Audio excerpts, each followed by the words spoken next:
Salut tout le monde, voici une petite vidéo pour exposer la manière dont j'ai mené un projet qui peut paraître un peu fou sur le papier, mais qui pourtant me tenait à cœur.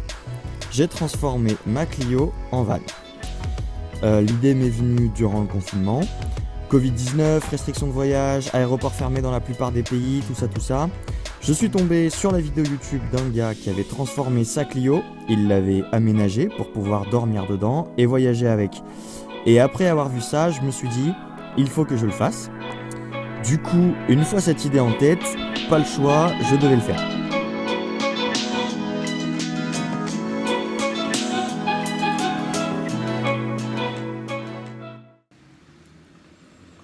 Je suis donc allé chez mes grands-parents, mon papy a un super garage atelier, tout équipé, et j'étais là-bas dans les meilleures conditions possibles pour réaliser ce projet. J'y suis allé avec mon petit frère.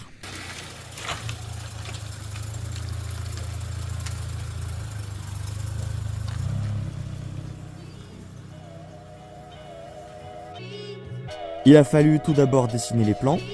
Pour ça, tout était dans ma tête. Je voulais fabriquer une structure entièrement démontable avec un concept d'emboîtement pour n'avoir ni clous ni vis à utiliser pour que ma structure tienne debout.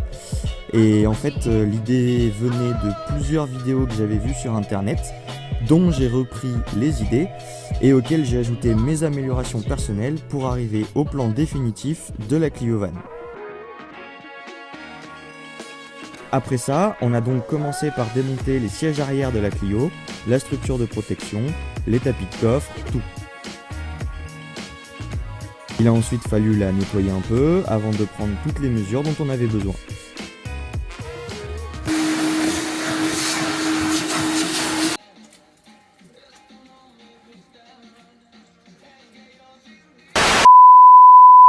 Cette étape était primordiale car elle allait décider de toute la suite de la construction. Il fallait que les mesures soient précises, que ce soit en longueur, en largeur, pour que la structure finale puisse loger parfaitement dans la voiture, sans aucune cale ou vis pour la faire tenir. On a pu compléter les plans avec les mesures prises, et ça y est, ça devenait enfin concret. On a également commencé à chercher, parmi tout le matériel qui était à notre disposition, les éléments qui pourraient nous être utiles pour la conception de la Clio Van. L'idée c'était de monter cette structure avec le maximum de matériaux de récup que l'on pourrait trouver chez mon papy, afin de n'acheter que le strict nécessaire. On a donc trouvé des vis, charnières et autres pièces métalliques qui nous serviraient par la suite à faire la structure la plus compacte et fonctionnelle possible. On a également trouvé des planches qui étaient entreposées là, qui étaient d'anciennes planches d'un ancien meuble que mes grands-parents avaient choisi de démonter puis de stocker. C'était parfait pour ce que je voulais faire, donc on les a prises. À la fin du premier jour, on avait donc nos plans, la voiture était démontée et prête à être aménagée et on avait déjà rassemblé une bonne partie du matériel qu'il nous fallait.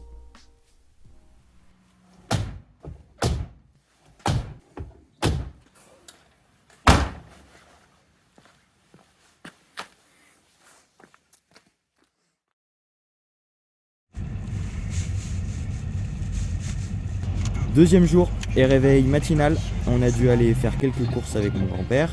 On est parti tôt le matin pour aller chercher ce qui nous était nécessaire à la construction de la Clio Van et que nous n'avions pas à disposition sur place. Donc on a fait un premier arrêt à Decathlon pour acheter des tapis en mousse isolant qui serviraient plus tard de matelas fixés directement sur la structure. Ensuite, passage à Bricorama pour chercher des planches qui serviraient à faire le plancher, puis les sommiers de la structure. Ce sont de grosses planches de coffrage noir de 95 cm par 95 cm, assez épaisses et très robustes. On est ensuite rentré au garage car il était temps de commencer la construction.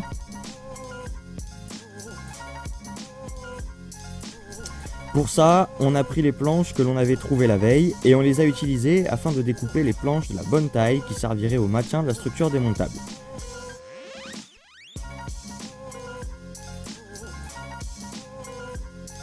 En suivant les plans, on a d'abord coupé les planches aux bonnes dimensions, puis on a dû y découper de manière plus précise les encoches qui serviraient à maintenir les planches entre elles.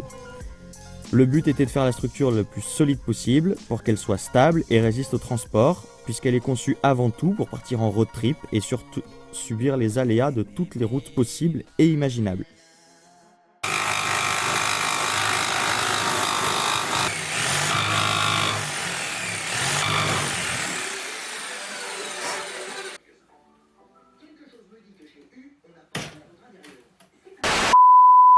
Après ça, on a assemblé les planches entre elles afin de voir si la structure tenait bien en place.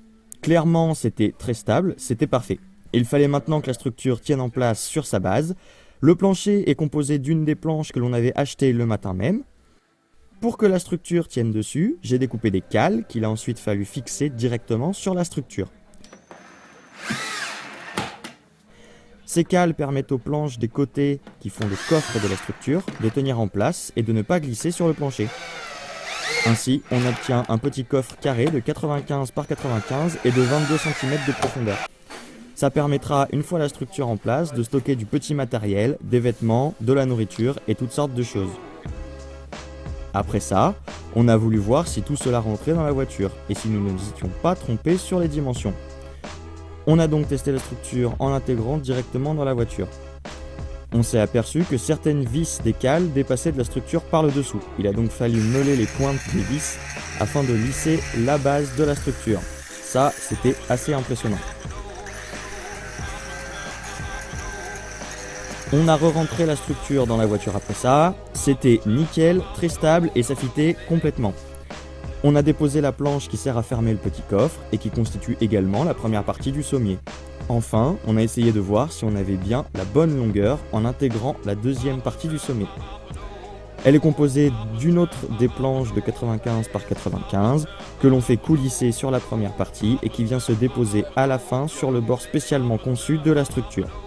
Pour le moment, on l'a fait prendre appui avec les moyens du bord, mais à terme l'idée était de fabriquer des pieds rétractables pour qu'elles prennent appui sur les sièges avant.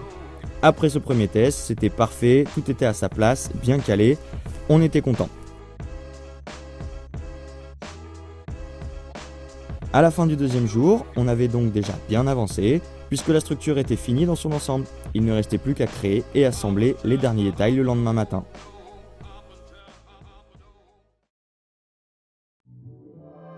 Troisième et dernier jour, il ne restait que peu de travail à faire, mais un travail important tout de même. J'ai commencé par découper, puis coller les tapis en mousse qui servent de matelas à la structure.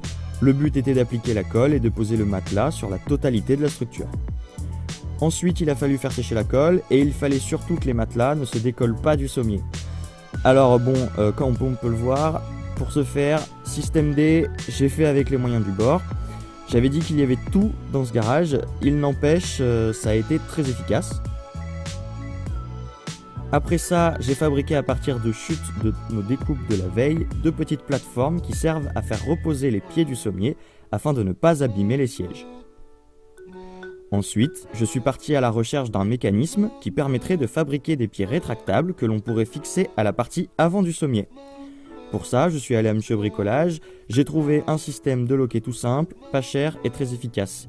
J'ai aussi acheté de la colle en bombe pour finir de fixer correctement les matelas. De retour au garage, je me suis donc mis au travail pour fabriquer les pieds du sommier qui viennent se reposer en appui sur les sièges avant. Pour ça, j'ai découpé tout d'abord un patron afin de trouver la bonne inclinaison par rapport au siège avant.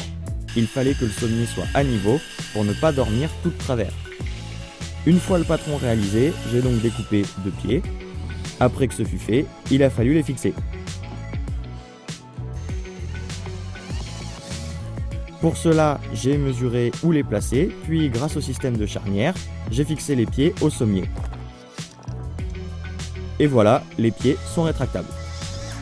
Maintenant, il fallait faire en sorte qu'une fois dépliés, les pieds ne se replient pas alors que l'on dort sur la structure. Pour cela, il faut que les pieds soient fixes lorsqu'ils sont dépliés, et c'est là qu'interviennent nos petits loquets. On a donc fixé les petits loquets avec un peu d'aide de mon frère. Travail précis, travail efficace, le système fonctionnait parfaitement.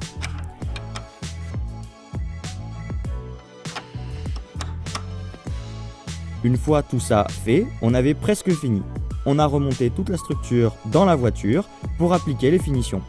Les pieds allaient parfaitement, il ne restait plus qu'à s'assurer que la structure ne se séparerait pas en deux lorsque l'on dort dessus. Aussi, on a créé avec mon papy des petits loquets faits maison avec 2 vis et une pièce métallique. Ça permettait de tenir la structure et de faire en sorte que tout soit d'un bloc. Après ça, la Clio Van était prête. On est rentré à la maison avec mon frère, on a ramené fièrement la Clio Van, prête à partir explorer les routes de France et de Navarre.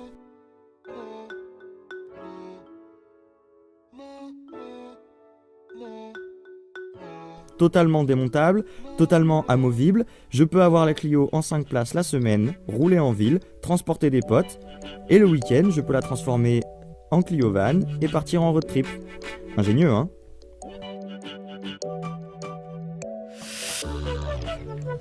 Ne reste plus qu'à partir à l'aventure sur les routes de France puis d'Europe. Affaire à suivre.